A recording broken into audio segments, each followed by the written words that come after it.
Hey guys, it's your boy Knicks Banks coming back at it again this week with another video. We're talking about Mitchell Robinson and his injury. You know, he hurt his hand. He has 4 to 6 weeks that he's gonna be out. Let's talk about how that might impact our team. Bless up. First and foremost, let's look at the fact that a lot of the ways that Mitch affects the game, I don't think are necessarily easily quantifiable for our team. I don't think there's an easy way for me to pull up a bunch of stats that show his measurements because it's defense. Most of his impact is on the defensive end. You know, that's Mitchell Robinson, aka the blockness monster. And you know, his blocks are down, but his impact is up. All right, so let's look at these stats that we do have, and just so we can have something to go off of to quantify what it is that he does. First and foremost, all right,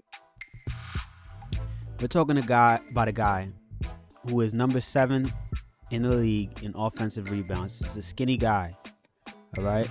He's a real skinny guy. We see him get bullied and pushed around, but when it comes down to getting that ball back and fighting the other team off and keeping them from getting those defensive rebounds and starting their offense up, he is in the top 10 in the league when it comes down to that. You know, and that's a big thing, because the way that you rebound defensively, that's how you close off a possession. You know, that's you saying, all right, we worked hard to get to this point in the game. Now we have to close off this possession and, you know, get that rebound and start our turn offensively. Now, Mitchell Robinson isn't the best offensive rebounder in the league, right? He's not number 1, but the fact that he's top 10 and he's young and he's real skinny, that just goes to show you how much effort he plays with, right? Now, when we look at his total rebounds for the season, he's 18th in the league in total rebounds. Again, this is a guy who's a slim guy, you know, but he's a center, so he has to go and get those rebounds. So, you know, he does what he does. Blocks per game and total blocks, right? These are two numbers that have gone down for him because he is more focused on getting defensive stops and you know, playing smart defense as opposed to just getting numerous blocks, but he's still up there. All right, blocks in the season, so total blocks, he is 7th in the league, all right, with 41 blocks so far. As far as blocks per game, he's 9th in the league at 1.5 blocks per game. That is pretty crazy considering that he's really taken a step back as far as blocks. He's not, you know, out there trying to get all the blocks anymore. He's more so worrying about covering up for everybody else. All right, so he's blocking guys. He's causing, you know, he's stopping these guys from starting up their offense. He's stopping these guys from scoring and finishing their offensive plays as well. So that's already 2 big defensive impacts that he's having. He's top 20 in rebounds per game, right? And we know rebounds overall are not necessarily a strong suit, but he's still top 20 in the league. Offensive rebound percentage, he's 8th in the league. All right, so he's definitely a top 10 offensive rebounder in the league. Defensive rebounding, he's not in that top 20, but block percentage, he's 9th. Offensive rating, he's actually 6th in the league as far as offensive rating. He's also 6th in the league as far as defensive rating. He's 7th in the league as far as defensive win shares. All right, so he just has a big impact on our defense. Keeps guys from, you know, attacking the rim recklessly, because this team at the end of the day wins games based off of defense. If we get enough defensive stops, we win the game. If we don't, we lose. Our offense stutters and bumbles around from time to time, so that's not the reliable aspect of our game so far. We really rely on defense, and he's our defensive anchor. He starts the defense, he stops the defense, he does it all defensively, and we've seen him be much smarter defensively. With him being out, and it's not like Frank Ntilikina really plays any minutes. Derrick Rose isn't necessarily a good defender.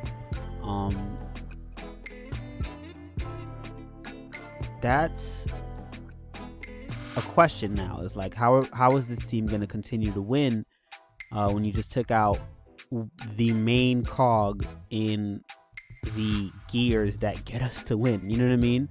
We win off our defense.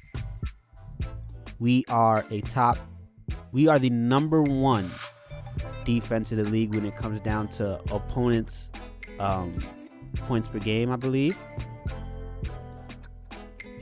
Yeah. Number one in the league as far as opponents' points per game. We are third in the league in overall defensive rating. We are a top-tier defense, and we win games by being a top-tier defense. And he is our best defender so far, and it now becomes a question: how do you adjust? How is Tibbs gonna adjust the defensive schemes? How are our team overall? How is this team gonna adjust? Because we are a young team, and young teams aren't always the best at adapting to things, especially like defense. Midst of the season. Randall's gonna have to step up. Defensively, Randall has some pretty good stats, but we all know the game isn't all about stats. As much as I love advanced stats and statistics overall, just to kind of have something to quantify when I talk to you guys. But Randall is gonna have to step up. He's probably gonna play some small ball 5 from time to time, because we're looking at a lineup where the only other guys that I can say reliably can play center are Nerlens Noel, who to his credit has been really good lately, and Taj Gibson. I don't see it being feasible to bump Noel up to 30 something minutes a game. I mean, you bump up his minutes obviously out of necessity, so I can see him playing close to 30 minutes a game.